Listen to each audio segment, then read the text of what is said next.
얼마 전에 들으니 미국 청소년들이 요즘 가장 많이 쓰는 말이 두 마디가 있다고 합니다. 첫째가 Who cares? 알게 뭐야 하는 말이고요. 두 번째는 I don't know. 난 모르겠다 하는 얘기입니다. 오늘날 이 시대의 특징을 어떤 사람은 내 욕망 외에는 어떤 것에도 무관심하기로 작정한 시대, 결심한 시대예요. 내 욕망 외에는 어떤 것에도 무관심하기로 작정한 시대, 이 시대의 특징을 그렇게 표현을 했습니다. 오늘날 많은 사람들이 이웃의 문제에 대한 관심이 없습니다. 골치 아픈 정치, 국가의 미래에도 관심 없습니다. 그저 내 삶에 큰 불편이 없다면 세상이 어떻게 돌아가든지 상관없습니다. 철저하게 이기적이고 자기중심적이고 자신의 행복만을 추구하면서 살아갑니다. 그런데 그렇게 사는 삶이 행복해지는 것이 아니라 오히려 점점 더 외롭고 불행한 삶을 살게 되더라는 것입니다. 왜냐하면 그 이유는 아주 간단하죠. 그리고 분명하죠. 남에게 내가 관심이 없으니까 남도 나에게 관심이 없어진다는 거죠. 이제 그러다가 내가 어떤 문제에 부딪히면 아무도 내 문제에 대해서 관심을 가지지 않고 이 큰 세상 속에서 내 문제를 자기가 관심을 가지고 나를 도와줄 만한 사람이 세상 속에 단 한 명도 없다는 차가운 현실을 발견하면서 현대인들은 모두 다 처절한 외로움과 고독 속에 빠져버린다는 겁니다. 그건 분명한 것 같아요. 내가 남의 일에 관심이 없는데 남이 나에 대하여 관심을 가질까요? 불행해지는 것은 당연한 사실이라고 생각합니다. 미국의 유명한 영성가인 필립 얀시라고 하는 사람은 그래서 현대인들의 마음속에 공통된 한 가지 질문이 있다고 합니다. 그게 뭔고 하니 한번 따라해 보실래요? 하나님이 나 같은 사람에게 관심이 있으실까?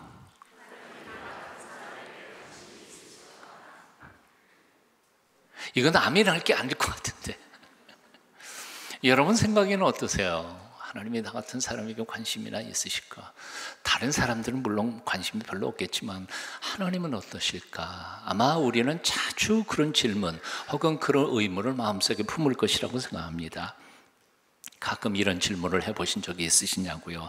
하나님이 수십억 인구 중 나 한 사람에게도 정말 관심이 있기는 하실까 하는 질문입니다.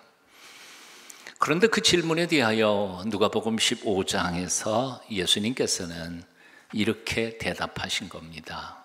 세 가지 비유를 들어서 첫째, 99마리 양을 두고 한 마리 양 잃어버린 양을 찾아 나서는 목자의 심정으로, 그리고 은전 9개를 놔두고 한 개 찾겠다고 온 집안을 뒤지는 여인의 마음으로, 착하고 훌륭한 마다들은 그냥 놔두고 집 나간 탕자문을 그리워하는 아버지의 심정으로 하나님 아버지께서는 지금도 우리를 찾고 기다리시는 사랑의 아버지시라는 거죠.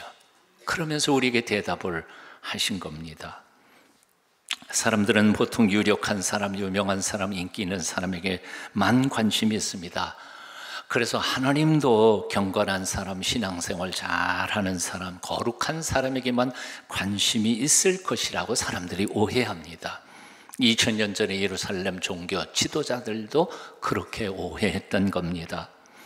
하나님은 자신들같이 경건하고 거룩하게 살아가려고 몸부림치는 사람에게는 관심이 있으시지만 저 세리와 죄인들까지 세속적인 인간들에게는 하나님은 관심이 없으실 것이다 라고 생각했습니다. 그러면서 예수님께서 세리와 죄인들에게 가까이 지내시고 함께 밥 잡수시며 지내는 것을 보면서 이렇게 비난하는 겁니다. 아마 속으로 했겠죠. 끼리끼리 잘 논다. 세리와 죄인들과 저렇게 가까이 지내는 거 보니까 예수님 너도 사실은 같은 부류가 아닐까, 그러고 비웃었다는 거죠. 오늘의 1절, 2절 말씀이 바로 그런 뜻에서 쓰여진 글입니다. 1절, 2절 제가 읽습니다. 모든 세리와 죄인들이 말씀을 들으러 가까이 나오니 바리새인과 서기관들이 수군거려 이르되 이 사람이 죄인을 영접하고 음식을 같이 먹는다 하더라. 겉으로는 이렇게 점잖게 표현했지만 속으로는 아까 제가 읽어드린 말씀하고 비슷한 생각을 했던 겁니다. 그런데 이때 예수님께서는 오늘의 비유를 말씀하십니다. 3절입니다. 예수께서 그들에게 이 비유로 이르시되 예수님께서 누가복음 15장 세 가지의 비유를 누구에게 말씀하신 겁니까? 바리새인들에게 하신 거죠.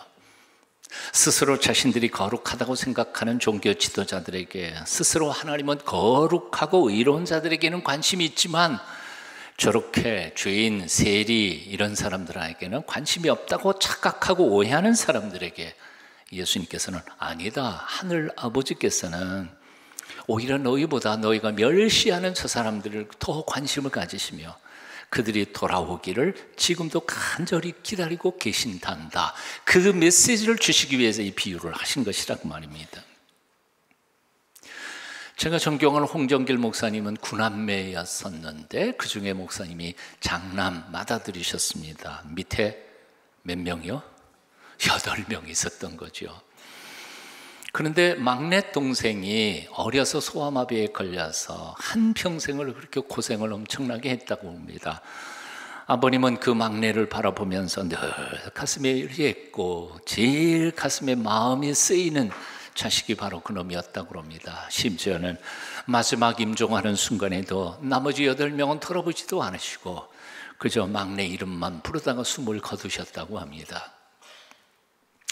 보통 자식들은 부모님을 오해할 때가 있습니다. 잘난 자식, 똑똑한 자식만 좋아한다고 착각합니다. 정말 그럴까요? 아니요. 부모 마음은 오히려 잘나지 못한 놈, 그놈이 마음이 걸리는 법이죠.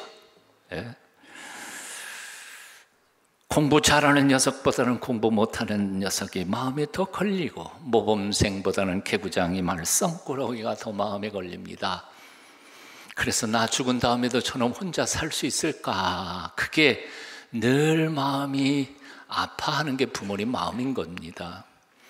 이것이 바로 99마리 양을 놔두고 잃어버린 양 한 마리를 찾으러 가는 목자의 심정입니다. 9개는 놔두고 한 개 드라크마를 찾기 위해서 온 집안을 훌러엎는 여인의 마음입니다.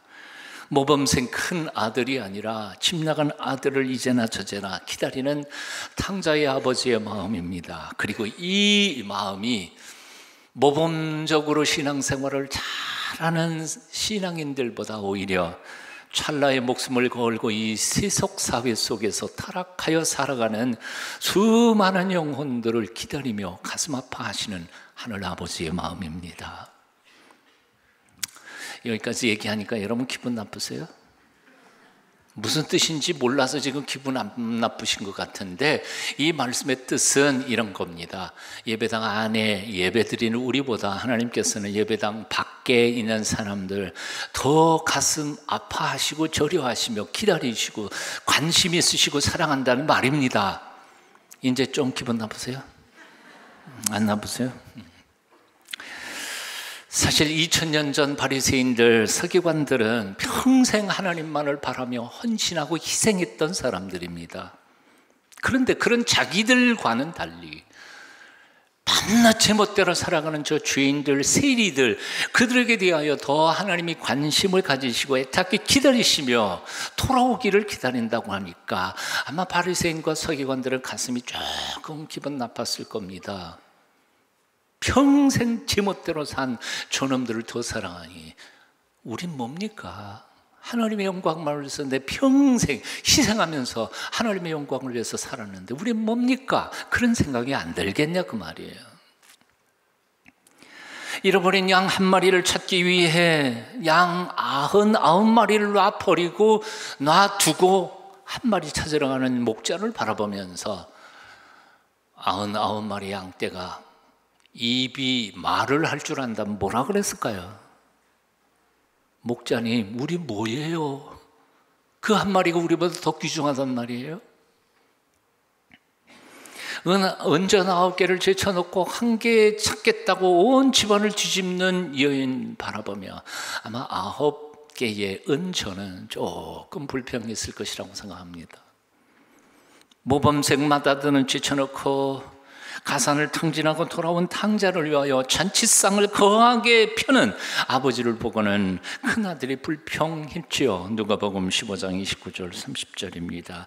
내가 여러 해 아버지를 섬겨 명을 어김이 없거늘 내게는 염소 새끼라도 주어 나와 내 벗으로 즐기게 하신 일이 없더니 아버지의 살림을 창기와 함께 먹어버린 이 아들이 돌아오매 이를 위하여 살찐 송아지를 잡으셨나이다. 바리새인과 서기관들의 입장이 이해가 됩니다. 99마리 양과 은전 9개와 모범생 마다들의 마음이 우리는 충분히 이해가 됩니다. 하지만 하나님께서 왜 그렇게 하신다는 겁니까? 그들을 사랑하지 않는다는 게 아닙니다. 99마리는 양은 필요 없다는 말도 아닙니다. 마다들 필요 없다는 게 아닙니다. 잃어버린 자식을 생각할 때에는 눈앞에 아무것도 보이지 않는 아버지의 애절한 심정을 지금 표현하고 있는 겁니다. 이게 바로 하늘에 계신 우리 아버지의 마음이라고 예수님께서는 가르쳐주고 계시는 겁니다. 자식을 버려본 적이 있으십니까? 저도 한번 잃어본 적이 있습니다. 부산에 내려간 지 한 2-3달 안 돼가지고 3살짜리 큰 딸내미를 잃어버렸습니다. 동네 한복판에 뾰족한 종탑이 굉장히 높기 때문에 웬만한 데 가서는 다 뾰족탑이 보여요. 그러니까 3살짜리 딸내미가 그거 보고 이렇게 집 찾아보다가 어느 날 갑자기 잃어버린 거예요. 왜냐하면 한 200m쯤 길을 쭉 가다가 보면 언덕으로 푹 꺼지는 데가 있는데 딴 동네예요. 거기서는 안 보이거든요. 저녁 5시, 6시 해는 뉘어뉘어져가고 컴컴해지는데 저하고 우리 집사람이 얼마나 놀랬겠어요. 친구들한테 쫓아다니면서 너 같이 놀았지 않니? 근데 헤어졌는데 어디로 가는지 우린 몰라요.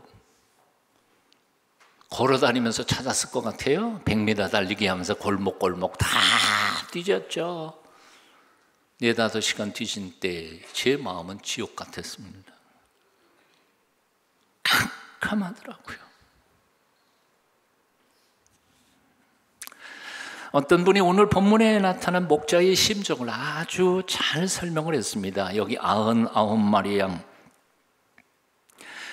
두고 1마리 양을 찾아 나선 목자에게는 없는 것이 5가지가 있다는 겁니다. 첫째는 기쁨이 없습니다.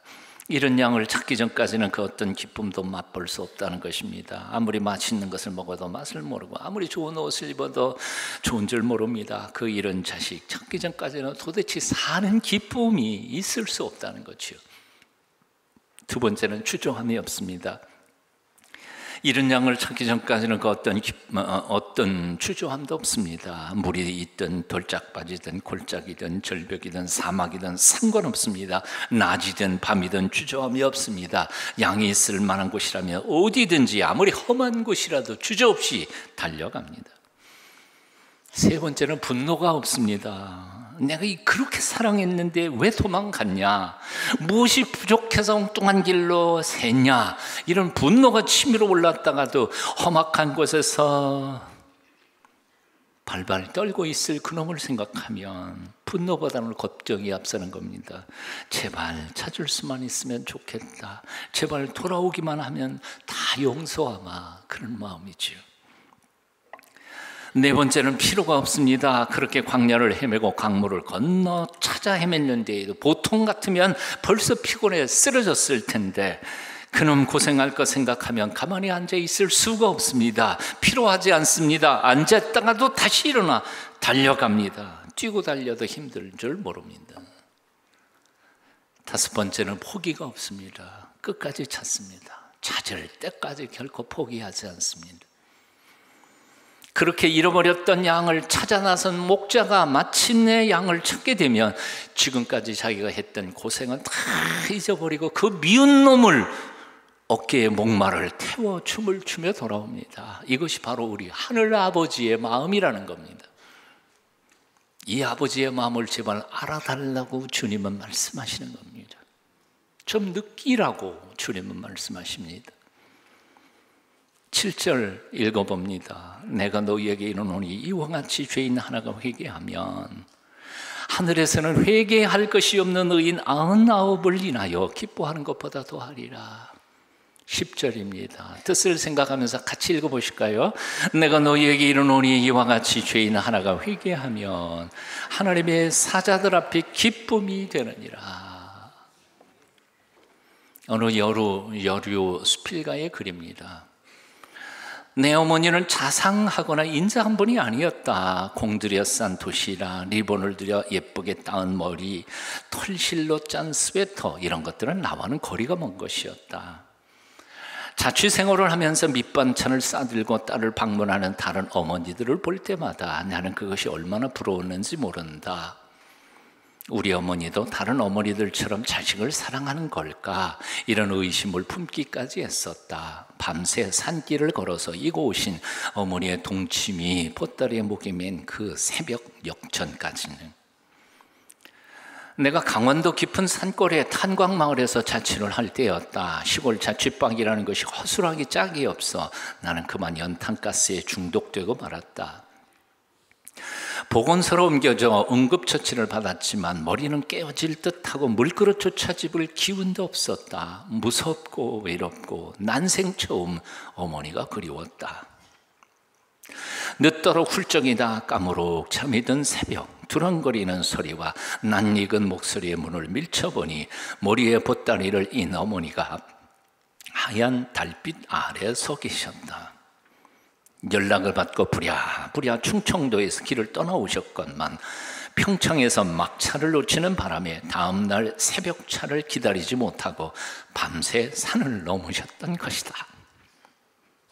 애가 타서 여관 잠을 잘 수가 있어야지.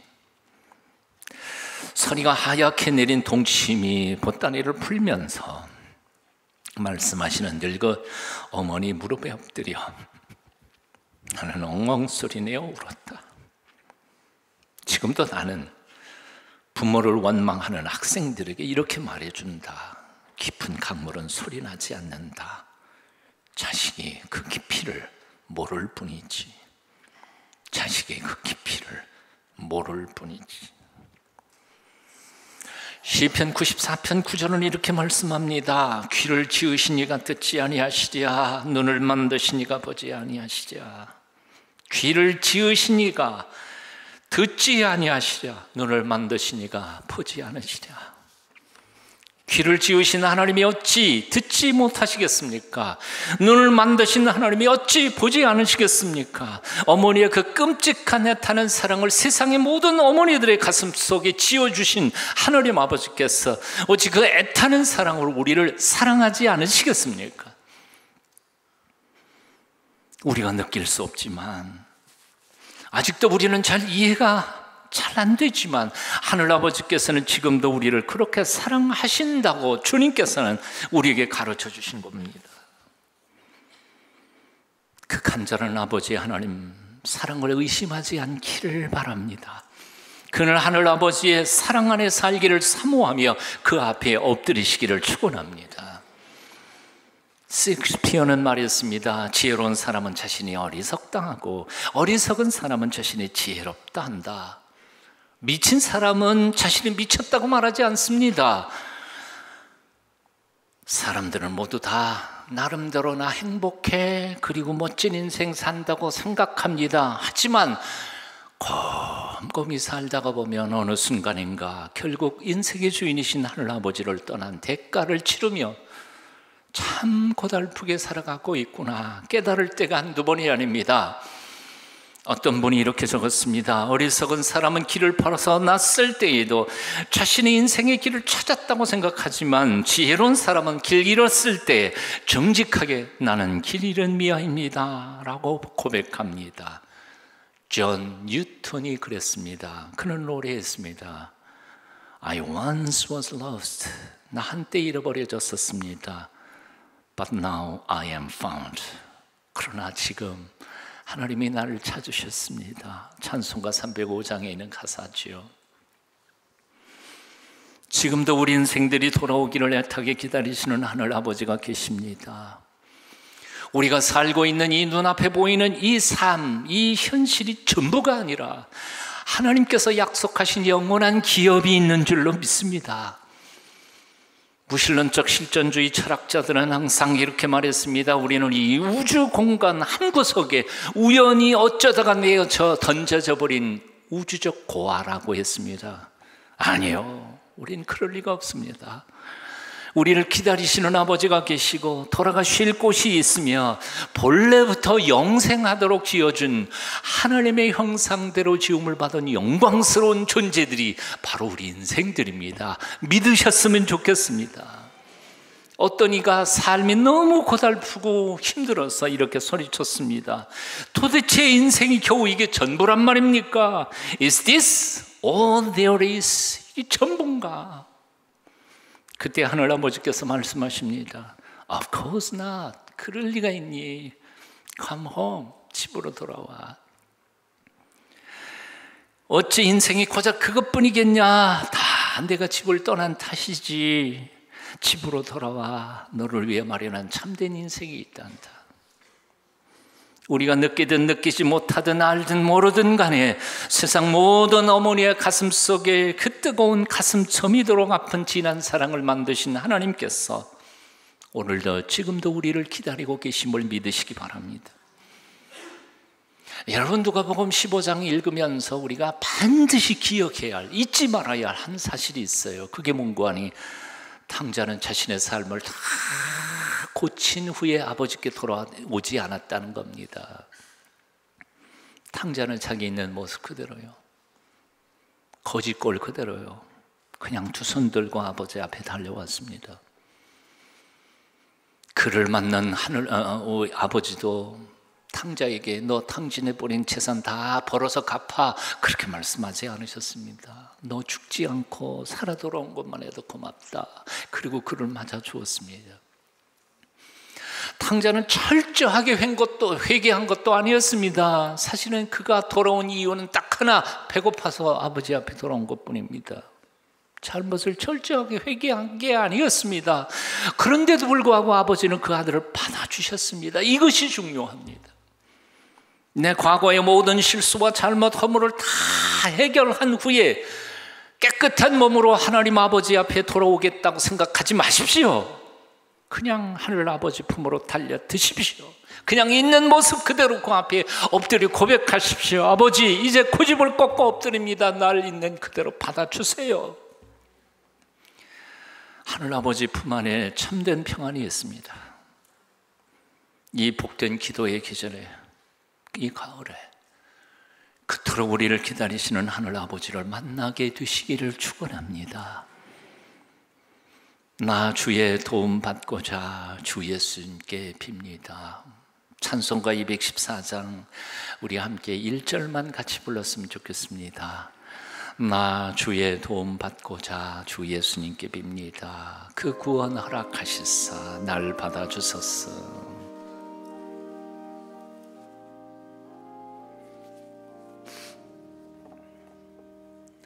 나 주의 도움 받고자 주 예수님께 빕니다.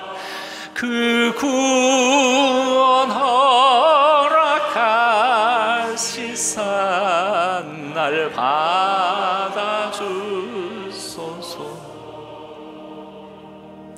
내 모습이 되오 주 받아주소서.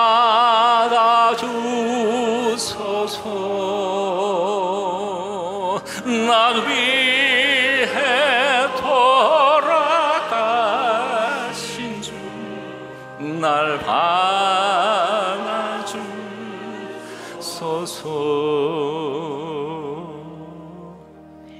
기도하겠습니다. 우주 만물을 아름답게 창조하신 하나님, 그래서 못할 것이 없고 안 계신 곳이 없으신 하나님, 우리 아버지, 지금 이 순간에도 우리 때문에 가슴이 녹아지시는 아버지, 이제 다 털어버리고 아버지 앞에 엎드립니다. 우리를 받아 주시옵소서. 있는 그대로 우리를 받아 부끄럽지 않은 자식들 되도록 우리를 붙잡아 주시옵소서. 예수님의 이름으로 기도합니다. 아멘.